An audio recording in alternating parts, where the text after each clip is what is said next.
right, I am back with a late night TWAB video, or I don't know what your time zone is, but like it's starting to be night here, much later than I normally do these. But I figured I had to comment on this to some capacity, as this is one of the most absurd things I've seen in Destiny in a while. Just the way they're handling the season launch. I'm not like upset about it. It's just so weird. I don't understand what they're doing here. Okay. So this is the last TWAB before the season launches on Tuesday, and at the very least, the last few TWABs have been pretty sizable in terms of what's coming with the season, like big sandbox changes, things like that. The assumption was that this was going to be a giant Element 3.0 TWAB, whether it was going to reveal Solar or Arc. Instead, they have revealed neither and have done a bunch of really random things, like here's the new Trials armor, and we'll get into that later. They're reworking events in some capacity and maybe making them more expensive. I'm still trying to parse that out a little bit. And then, nothing about the content of the season. No story hints, which I wasn't expecting, but no Element 3.0 in either case. No hints that I could extract from this, which is weird. I'm not going to do like a full line-by-line read-through of this because I usually only do that right when it launches, and I haven't read it before, so it's all fresh to me. I have read this. I read it when it launched. I just couldn't record until now. So I'm just going to kind of go through it. It is mainly, though, about like what is not in here. And I don't really get what they're doing here. Like, I understand that at some level this is some sort of marketing experiment, I guess, where they see, what if we just give the most minimal information possible about a season launch and see how that, plays into, is that going to generate more hype? Is it going to generate less hype? Like, let's try it. And I kind of, like, I get that with story stuff, and we've seen that with story stuff with, I think it's at the very least Season of Arrivals. The trailer arrived the day of, and we've heard now that the trailer will arrive essentially just a few hours before launch on Tuesday. And that's one thing, but like, I really don't get why they wouldn't just tell us which new element we're getting, and like that leads to a few different possibilities. Like, people are like literally wondering if the season's delayed or like if they're canceling Element 3.0 or something. Like, that is kind of the conversations that a lot of this is generating. So I don't really know if this is having the effects that they want.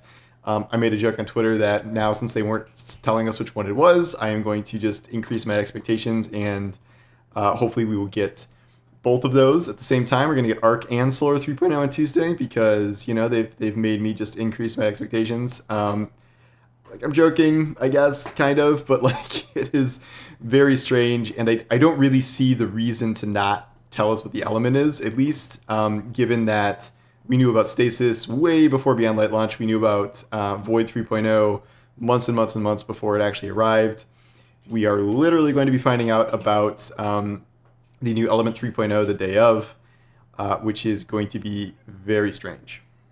So what do we actually find out about here? Just, again, like a really random mishmash of stuff that seems like something that would have been in a TWAB a month ago, not the one like a couple days before the expansion launches. And I don't know, there's nothing like super crazy in here. It's just, okay, they're changing the event system where they're talking about the Solstice events, which launches July 19th. Don't know why we're getting a preview for that, 2 months early here, but here we are. So they're changing it to just Solstice instead of Solstice of Heroes.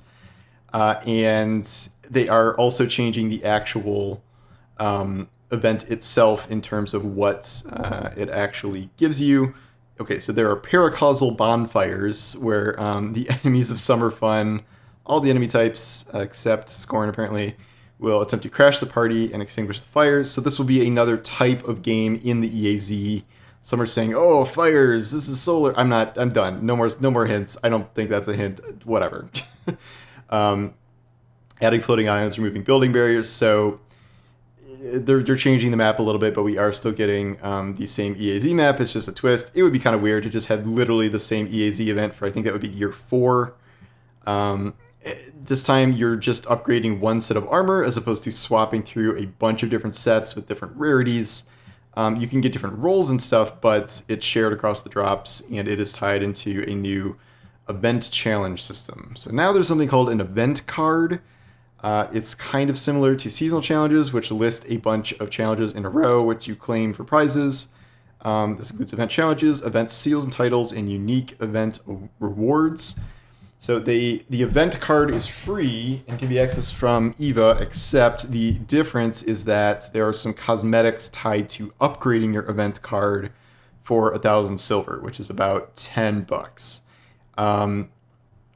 So it's like some people are mad about this because it's kind of implying like the stuff that the cosmetics you used to be able to buy for Bright Dust will now be part of this $10 package where you have to buy it and then earn it. They're saying like if you buy the 1,000 gold or the 1,000 silver thing and then do it all, you will get 3,000 silver worth of stuff. And they list some of these here, but not all of it. I guess it kind of depends how this is implemented.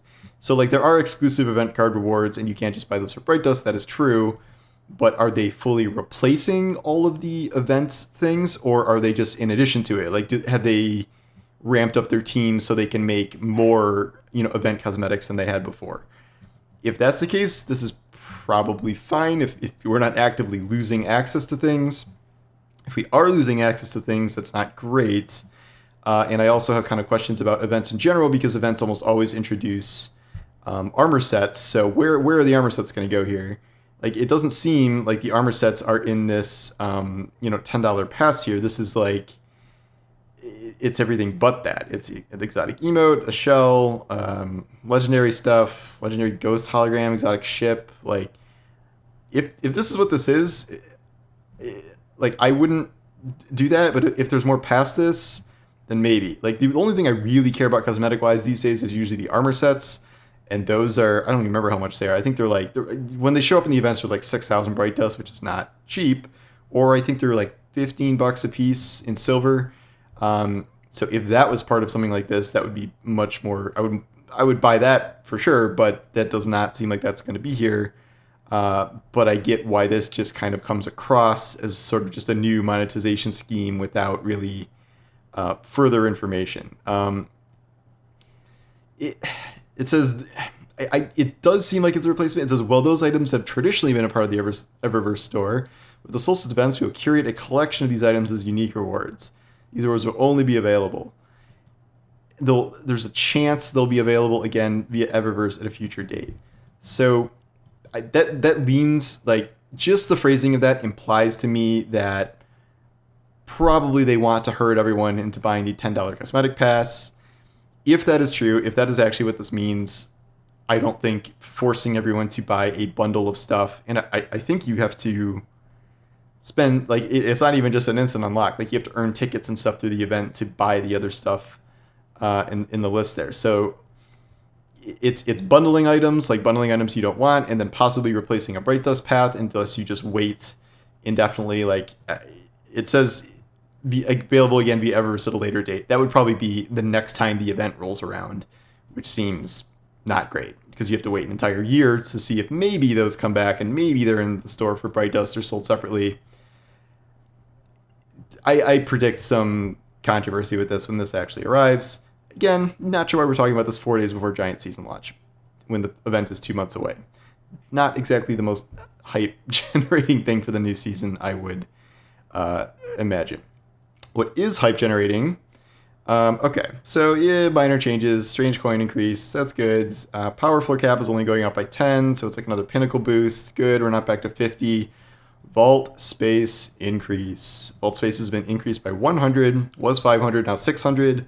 All the complaining over all the years is finally manifested. I think this is, I just heard about this, it has been 4 years fully since the Forsaken increase. I think was it back then it was 300 to 500.